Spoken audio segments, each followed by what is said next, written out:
Inside Mississippi JUCO Football is brought to you by Heritage Properties of Laurelwood, Clinton, and Byram. More information can be found at heritageproperties.com. MACJC, the Mississippi Association of Community and Junior Colleges. C Spire Wireless, Farm Bureau Insurance, the Mississippi Army National Guard, the Mississippi Sports Hall of Fame and Museum, Mississippi Blood Services, Mississippi Sports Medicine, and EnviroTurf Services.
Hi, I'm Travis Raycheck, and welcome into another edition of Inside Mississippi JUCO Football, brought to you by heritageproperties.com, as we come to you tonight from inside the Mississippi Sports Hall of Fame and Museum, showcasing our Mississippi community and junior colleges' athletic superiority, academic prowess, and economic impact. Now, this week's game of the week takes us to Raymond and the home of the number 16 Hinds Community College Eagles.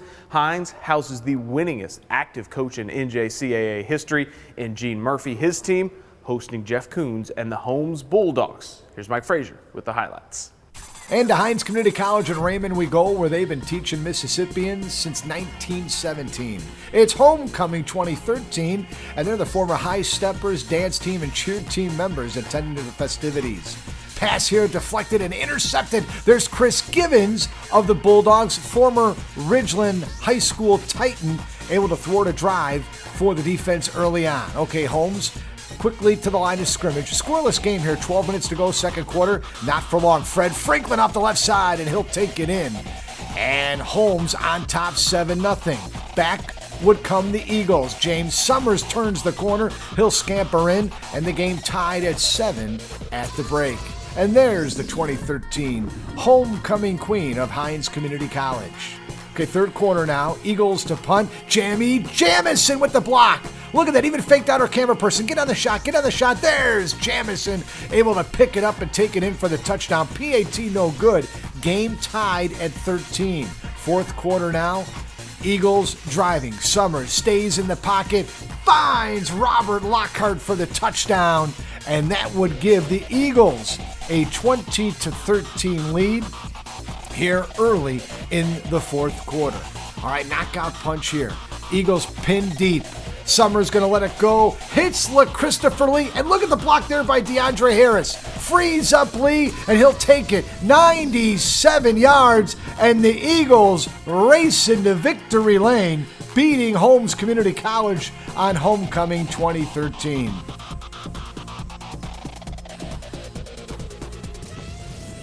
Eric, tough one tonight for your Holmes Bulldogs. Yes, sir. We tried our hardest. Everybody played 100%. I couldn't ask for more. We just played a good team. We're going head-to-head to the fourth quarter. How tough is this league? You've played in it for a while now. You came over here. You're an out-of-stater. Yeah, this is the toughest league I ever played in. There's a lot of good athletes here. It's getting me better, too, in the long run. Can you talk about what schools you might be looking at next year? I'm looking at a few schools. Western Kentucky talked to me, West Virginia, Arkansas. Quay, tough one tonight for your Bulldogs. Seesaw game all the way to the end. Yes, sir. We played against a real good opponent. This is the SEC of JUCO football, and I just commend the boy for playing. Everybody went 100%, and it was a couple errors, but we're going to go and fix it and try to get ready for the game next week. You say it's the SEC of JUCO football. Why? I believe that I played in Kansas for a while and in the Kansas League, and before I transferred down here. And it's a lot harder. A lot of people, if you can play in this league in JUCO, you can play in any organization of football after you leave for Division I. Well, James, 3 touchdowns for you tonight, man. You had it going all night long. Yes, sir. I just tried to keep my team composed. And things was going wrong at the beginning. Everything was going wrong for us. And we could have easily got down. We just kept fighting. Came out in the second half and changed the game around. You came from Clinton High School. Who recruited you to Hines? Why did you select Hines Community College? Who recruited me real big at Hines was my head coach, Coach Murphy. He actually been on me ever since, I was a sophomore, and, it was just me going to Hines. I knew the program. I knew a lot of great players coming through here, and I knew I could build a good foundation here to help me to better myself and to move on to the next level. Been a tough season for you, Coach. A lot of close ball games. This one here was close through the latter stages of the fourth quarter. I know it's tough, but just what's going through your mind right now? Keep working. Keep working. This is the toughest league in America. You got to be pretty good to be competitive in this league. I mean, look at how good Hines is, and probably won't be in the playoffs unless something funky happens. So, it's just the best league in America, and our kids are competitive, but we're not where we want to be yet. And we're just going to keep grinding and bring in some more good players and stay the course. Coach, your ball club, after a monumental win against Jones on the road last week, you come here and take on a team that was out of your division, and your ball club wins. Well, I want to tip my hat to the coaching staff as well as the Holmes Community College football team. They really played hard, and I think, as you said, big win last week. We came out, we had three or four different turnovers in the first 3 or 4 series, and really took a lot of starch out of our offense. But we kept playing hard and came back there in the second half and got another win. Here are the rest of the scores from our Mississippi Sports Medicine scoreboard from around Week 8 in the MACJC.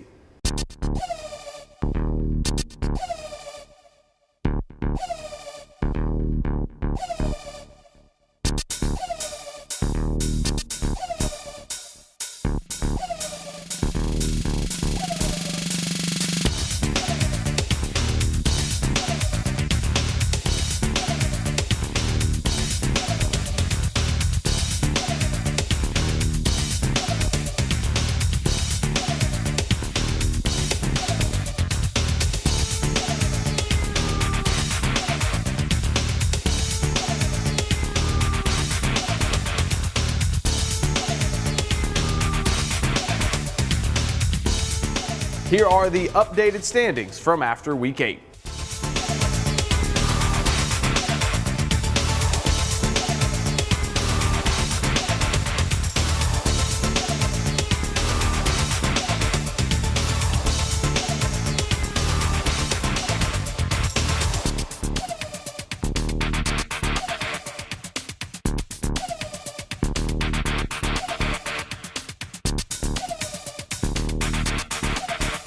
Here are some of the top statistical leaders from around the MACJC. Your top QB continues to be East Mississippi's Dontrell Pruitt. He leads the MACJC in passing yards with 2,746. He is also averaging over 343 yards per game, completing over 67% of his passes, and has a league-high 33 touchdown tosses.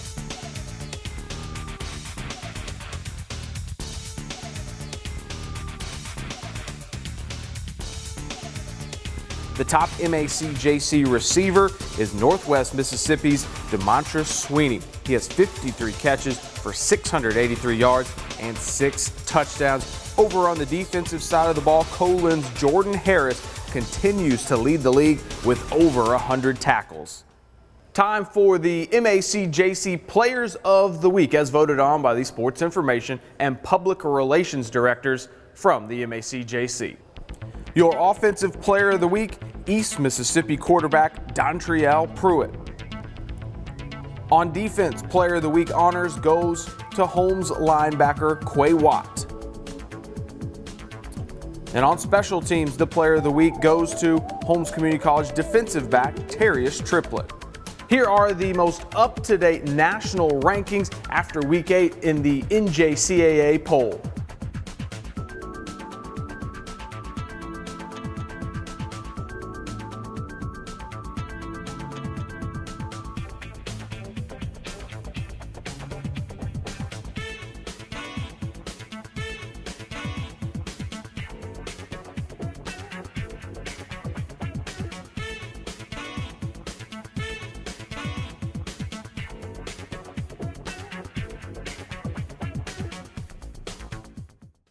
Our first community college feature takes us to Holmes Community College's Ridgeland campus, where their direct participation with the Nissan plant in Canton has proved very beneficial to their district. Here's Mike Frazier with the story. And we're here on the Holmes Community College Ridgeland campus in Madison. The Pat McGowan Workforce Training Center continues to have a deep impact on the counties, not only Madison, but also others such as Yazoo. Let's go inside the Holmes Community College Ridgeland campus and see specifically what they're doing to make a difference for their district. And we're inside the Pat McGowan Workforce Training Center with Dr. Boyce, president of Holmes Community College. And Dr. Boyce, this Workforce Training Center has a big impact not only on the folks in Madison County, but surrounding counties as well, such as Yazoo. Yeah, without question, Micah. One of the aspiring visions for this workforce center was when the automotive industry decided to land right in the middle of our district. And when the automotive industry came, what happened was the demands they placed on our training were just 100-fold increased. And so we got together and we discussed what their needs were and what we had on campus and what we could provide. And there was a real commitment made by our Board of Supervisors and by the people here in Madison County to build this facility. We built it with the idea that it would be one of the finest training facilities in all of the United States. And even though we're a humble institution, we proudly think that we have the finest training facilities, certainly in the southeastern part of the United States, and we think we can compete any place nationally. And just to give you the kind of the scope of our impact, and with the automotive industry as itself as one industry, even though we train obviously many businesses and industries, we're over right around or roughly over about 34,000 people we have trained for that industry since its inception and its arrival in Mississippi. And it's one of those stories that a lot of people don't know a lot about, and that's fine, okay? But it's also one of those stories where the community college system of Mississippi had to step forward, in particular Holmes, when the industry arrived. Because we knew that, and this is, I don't think an overstatement at all, we knew that the rest of the world was watching when Nissan announced that it would come to Mississippi, and whether Mississippi could take a world-class automotive industry with global, obviously, aspirations and businesses, and train the people to be productive and efficient and to build models, and to do it out of a plant that was the first of its kind when it was built, in that 4 or 5 automobiles, different ones, would be coming out of one plant off one line. And so with all that pressure, people have no idea what we undertook at this institution in order to prove to the global automotive community that Mississippians could do it. And it's a story that perhaps in our history books one day will be thoroughly told at the institution. And you talk about the automotive industry, the private sector overall. You're right in the middle of a capital campaign. We know that's very important to Holmes Community College. Can you elaborate to the television audience about how that's coming along and how it's impacting the community? Yeah, we launched the capital campaign a couple years ago, and we understand that private funding in today's world is critical. And you hear about the universities and what great success that four-year schools and universities have in these capital campaigns, and they do. And certainly it was time for the community college to get into this businesses across the nation. And so we've launched one, and it's been very successful to this date. Our goal was modest, but it was large for a community college. Our goal is about 11 million, and with about a year and a half gone in it, we're already above 8, and we're very thankful to the people who have donated to our institutions. And those monies are going to go toward the creation of jobs. They're going to go to the development of jobs. So they're going to go to new program expansion. Well, you've also picked up national awards through Phi Theta Kappa and Skills USA chapters from across the Holmes district. They've gone across the country garnering awards. Yeah, and I will tell you this. I guess I guess every president at some point reflects back on their career once it's gone and tries to determine in their own mind what was some of the I guess highest achievements. And when I reflect back, without question, our Phi Theta Kappa organization, which won the World Championships 3 out of 4 years, will be one of my fondest memories. A couple years ago, we have 3 chapters, and our Goodman chapter won the World Championships, our Grenada chapter was 2nd, and our Ridgeland chapter was 5th in the world. Now, to put that in perspective for you, and that had never been done in the history of Phi Theta Kappa, to put that in perspective, Phi Theta Kappa is an honorary society where only the best and brightest get in it. The competition is held across the nation and 17 or 18 international countries. There's over 100,000 students inside of these organizations, over 1,100 chapters, some of the huge ones, Houston Community College System, Miami-Dade, you name it. We are competing against the biggest, the best, and the brightest. And I don't think anybody ever believed that a rural community college from Mississippi could dominate the world like we have through the best and brightest in these competitions. It's another great story and something we're very proud of. And we've expanded that to our other big competing group, our Skills USA group, which comes out of our career and technical side. And this past year, we took more state winners to the national competition than we ever have. MACJC has just put together a soccer all-star game that will take place here in 2013. I know Holmes Community College had a lot to do with spearheading that and getting it going. I know it's something you're very proud of as well. I am. I'm proud of my coaches for bringing that forward. I'm proud of my AD for supporting it, and I'm proud of the athletic directors and presidents of the 11 schools who play soccer for supporting it. We've felt for several years that all the other sports, in many cases, have all-star games. And we consider at home, certainly soccer, a major sport.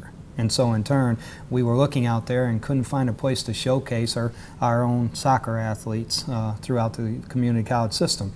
And so we felt like it was time that they got the opportunity to come together and to showcase their talents together. And I think it's another case, though, where you're just taking students and giving them an experience that is something special while they're at their respective community college. And we're real proud of that, and we got it done very quickly thanks to the support of the presidents and the association. And so the first game will actually occur this year, and I believe it's in November, and we're excited about hosting it, and we will do it first class, and I think the student athletes who are selected will have a wonderful day.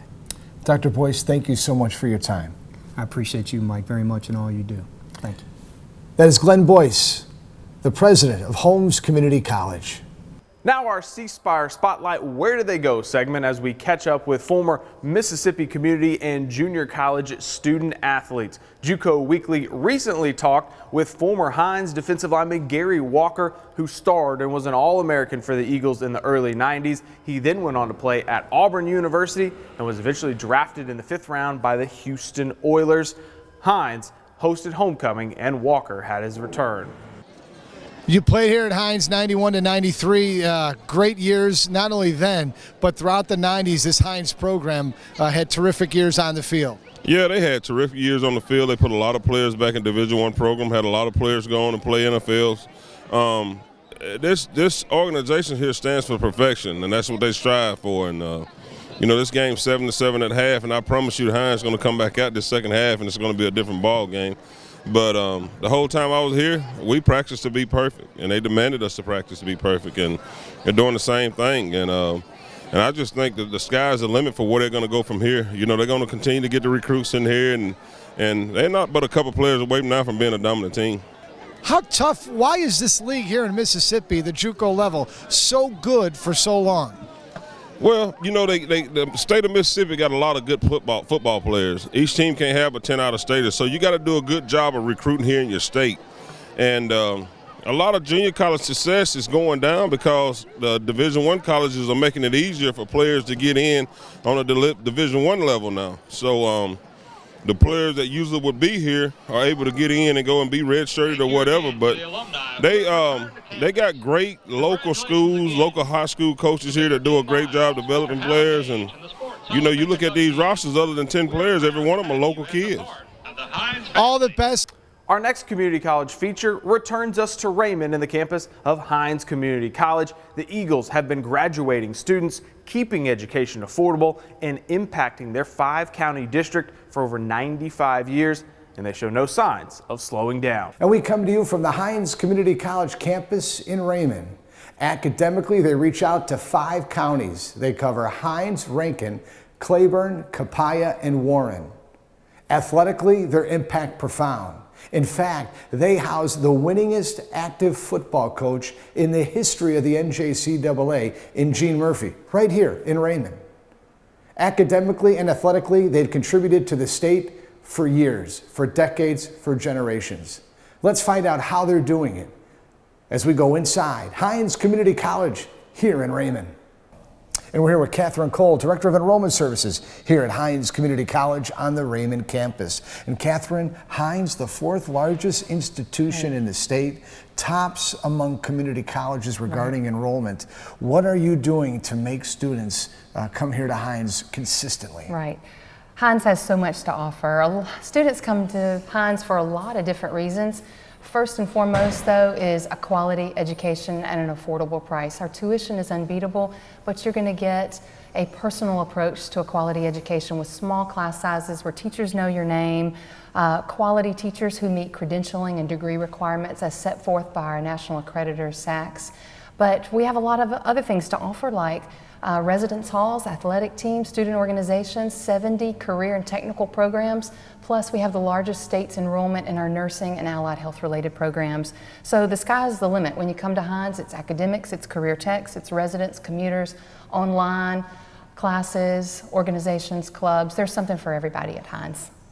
Tuition, affordable college is a big thing for students. How is Hines able to contribute effectively for these students?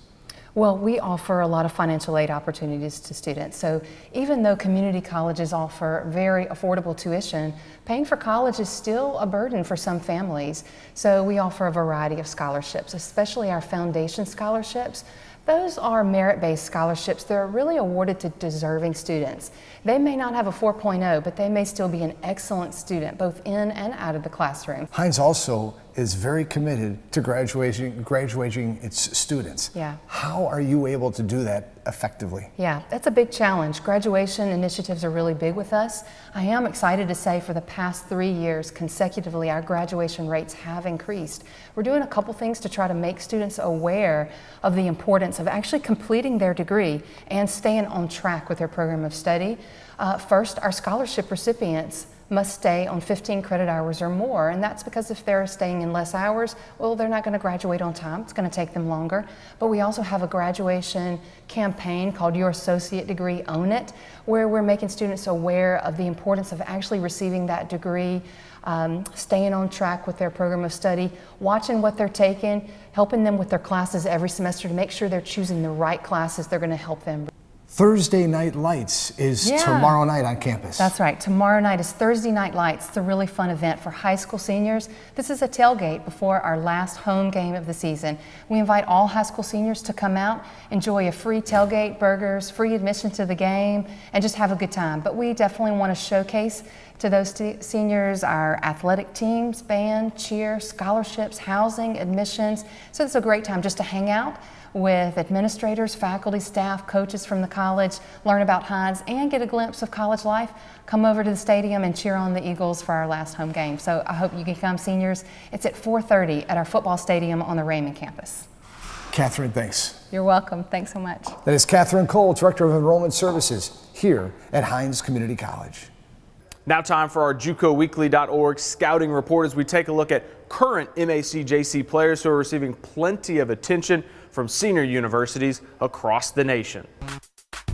At Mississippi Gulf Coast, you have offensive lineman Jonathan Stubbe, who is receiving looks from North Alabama, West Alabama, and Delta State. Another offensive lineman, Xavier Dampier from Colin, 6'2", 300-pounder from Mendenhall, is committed to Auburn. On defense, you also have Holmes defensive back Quay Watt, who is receiving looks from Auburn, Mississippi State, and Southern Miss. Also in the secondary, Darius White from Itawamba, the 6', 175-pounder, has strong interest right now from Marshall. Next week's game of the week takes us to Wesson for the long-standing rivalry between Southwest and Colin. For For more information about MACJC athletics, such as score stats and headline news, that can be found at JUCOweekly.org. Thanks for watching another edition of Inside Mississippi JUCO Football, brought to you by HeritageProperties.com. As we leave you tonight from inside the Mississippi Sports Hall of Fame and Museum with some images from around the league in Week 8. Good night.